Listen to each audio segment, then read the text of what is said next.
आज इस वीडियो में हम डिस्कस करेंगे expected questions very short type of visual basic. तो अक्सर वेरी शॉर्ट टाइप में पूछा जाता है इफ़ देन स्टेटमेंट क्या है। इफ़ देन स्टेटमेंट यूजुअली जो विजुअल बेसिक में इस्तेमाल होता है वो हमेशा कंडीशन चेक करने के लिए इस्तेमाल होता है। लेकिन ये जो इफ़ देन स्टेटमेंट है इसमें एक ही पार्ट चेक किया जाता है अगर वो कंडीशन ट्रू है। अगर कंडीशन फॉल्स है इफ़ देन उसके लिए इस्तेमाल नहीं होता है। इफ़ देन खाली एक ऐसा स्टेटमेंट है जो खाली ट्रू वैल्यू के लिए कंडीशन को चेक करता है। So if then statement are the type of variable logic. इसमें एक वेरिएबल लॉजिक डाला जाता है। For example if A is greater than B, so A is a variable logic that allows the output of the variable. जैसे हमें एक variable का output मिल जाता है टू बी कंडीशनली डिटरमाइन, जिससे हम कंडीशनली चेक करते हैं, डिटरमाइन करते हैं। सो इफ़ देन स्टेटमेंट के अंदर एक वेरिएबल को चेक किया जाता है और उसकी कंडीशन डिटरमाइन की जाती है, क्या वो ट्रू है कि फॉल्स है। अगर ट्रू है तो इफ़ के अंदर जो स्टेटमेंट हमने डाला है वो एग्जीक्यूट हो जाएगा। अगर वो कंडीशन फॉल्स है तो इफ़ इस्तेमाल नहीं होता है। The statement executes if the condition of the given statement is true only. ठीक है, तो जब तक कि ट्रू कंडीशन है इफ़ देन की मैं बात कर रहा हूँ, एल्स की बात मैं नहीं कर रहा हूँ। इफ़ देन में हमेशा जो कंडीशन होती है वो ट्रू होती है, तब जाके वो एग्जीक्यूशन होती है।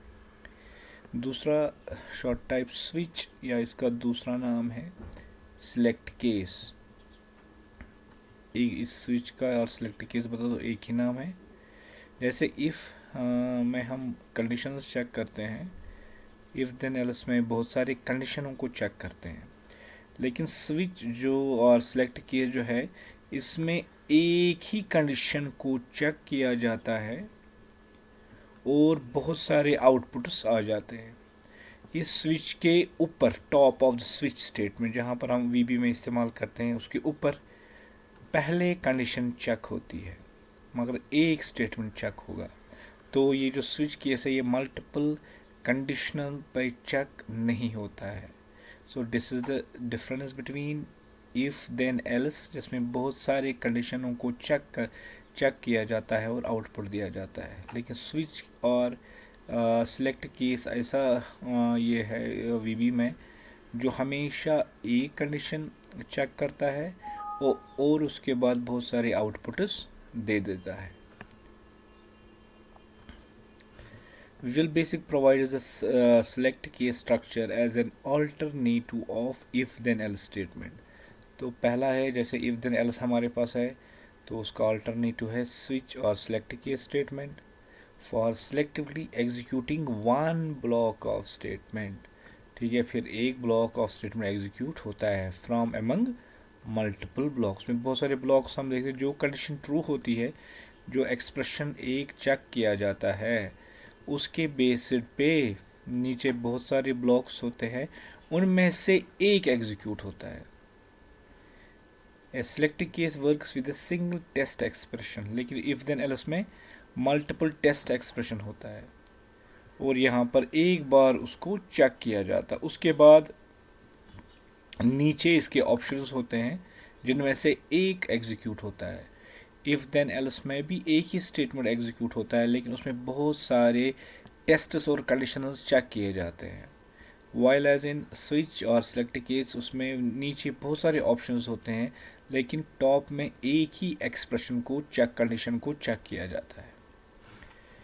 उसके बाद डू लूप और अनटिल में उनको डिफाइन करना है। डू लूप अनटिल को डिफाइन करना है। जैसे हमने इसके बाद लूप्स पढ़े, लूप्स जैसे फॉर लूप है, डू वाइल लूप है या डू लूप वाइल है। ये जो लूप्स है दोनों कैटेगरीज के, ये हमेशा चलते रहते हैं जब तक कि कंडीशन ट्रू होगी। जो ही कंडीशन फॉलोज होती है लूप स्टॉप हो जाता है। लेकिन अनटिल जो है ये इसका रिवर्स है। ऐसे लूप्स, ये दो लूप है इसके वेरिएंट्स। अनटिल लूप तब तक चलता रहता है जब तक कंडीशन फॉलोज होती है। जो ही कंडीशन फॉलोज होती है, जो ही कंडीशन फॉलोज होती है तो ये चलता रहता है। जो ही कंडीशन ट्रू हो जाती है अनटिल लूप स्टॉप हो जाता है। सो ये रिवर्स है फॉर लूप का या डू लूप वाइल का। अनटिल लूप तब तक चलता रहता है जब तक कंडीशन फॉलोज है। जो ही कंडीशन ट्रू हो जाती है अनटिल लूप स्टॉप हो जाता है। A do until loop is used when we want to repeat the set of statements as long as the condition is false। जब तक एक कंडीशन फॉलोज होती है लूप चलता रहता है।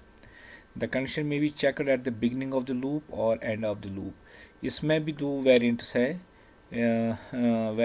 अनटिल में, या टॉप में ऊपर कंडीशन चेक होती है या इसके बेस में नीचे कंडीशन चेक होती है। जैसे डू वाइल में पहले कंडीशन चेक होती है या डू लूप वाइल में लास्ट में कंडीशन चेक होती है। अब यहाँ पर कौन सी कंडीशन चेक होती है, क्या वो फॉलोज है तब वो चलेगा।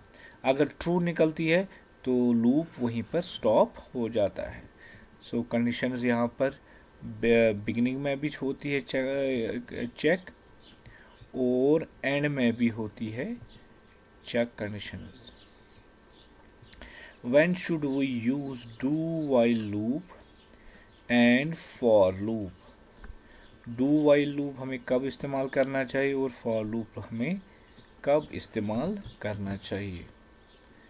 तो for loop हम तभी इस्तेमाल करते हैं जब हमें पता हो कि जैसे हमें 10 टाइम्स लूप चलाना है। when we know the how many times the loop should execute, तो दैट्स नंबर ऑफ टाइम्स हमें पता पहले ही होगा कि लूप कितनी बार चलना चाहिए, तो उस वक्त हम फॉर लूप का इस्तेमाल करते हैं। For example if we want to check the grade of every student in the class we loop from 1 to that number. तो जैसे हमारे क्लास में 30 बच्चे हैं, अब हमें पता है 30 बच्चों का ग्रेड क्रिएट करना है, चेक करना है, तो उस वक्त हम फॉर लूप का इस्तेमाल करते हैं। When the number of times is not, जब हमें पता नहीं है कि लूप कितनी बार चलाना है। स्टार्ट तो पता है कहाँ से करना है, लेकिन वो हमें नहीं पता है कि लूप कब एंड होगा, तब उस टाइम हम डू वाइल लूप का इस्तेमाल करते हैं। So when the number of turns और number of iterations is known then we use the for loop. When iterations are unknown या नॉट नोन तो उस वक्त हम डू वाइल लूप का इस्तेमाल करते हैं।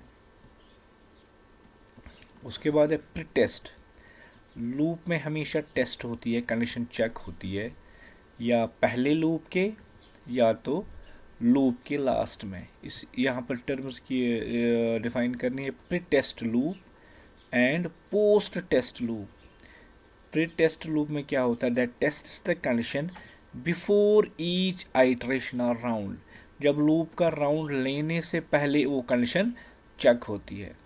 ए loop that test after each it, जैसे एक राउंड हो गया उसके बाद कंडीशन को चेक किया जाता है या राउंड के बाद चेक किया जाता है। सो ये जो पोस्ट टेस्ट लूप है उसमें कम से कम एक राउंड हो, अगर कंडीशन फॉलोज है कम से कम वो एक बार चलेगा।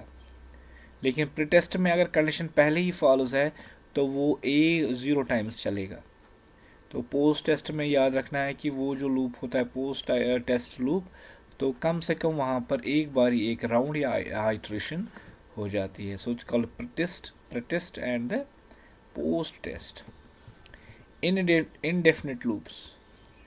इनडेफिनिट लूप एक टर्म है जो लूप चलता जाता है और वो रुकने का नाम ही नहीं लेता। फिर हमें बाई फोर्स उसमें कोई स्टेटमेंट इस्तेमाल करना पड़ता है या उसके अंदर ऐसी कंडीशन देनी पड़ती है जिसके बिना पर वो लास्ट में बाई फोर्सली लूप स्टॉप हो जाता है। This called indefinite loops. So indefinite loop is a loop that will continue to run infinite number of times. ठीक है, अनटिल और अनलेस जैसे आस्क टू स्टॉप। जब हम बाई कंट्रोल ऑल्ट डेल हमने किया या कोई लूप के अंदर कोई चीज़ हमने किया तो उसके या स्टेटमेंट लगा दिया, जैसे एग्जिट स्टेटमेंट हम लगाते हैं बीच में जो लूप रुकता नहीं है तो हम किसी वजह से उसको एग्जिट कराते हैं। So that's called indefinite loop. Why do we exit from the loop earlier? How do we exit from the loop? हम कैसे लूप से बाहर आएंगे? जब लूप फॉर एग्जांपल 10 टाइम्स चलेगा तो मैं चाहता हूँ 5th टर्न पे ही मैं बाहर आ जाऊँ, तो उस वजह से हम क्या इस्तेमाल करते हैं, दैट्स कॉल्ड एग्जिट स्टेटमेंट।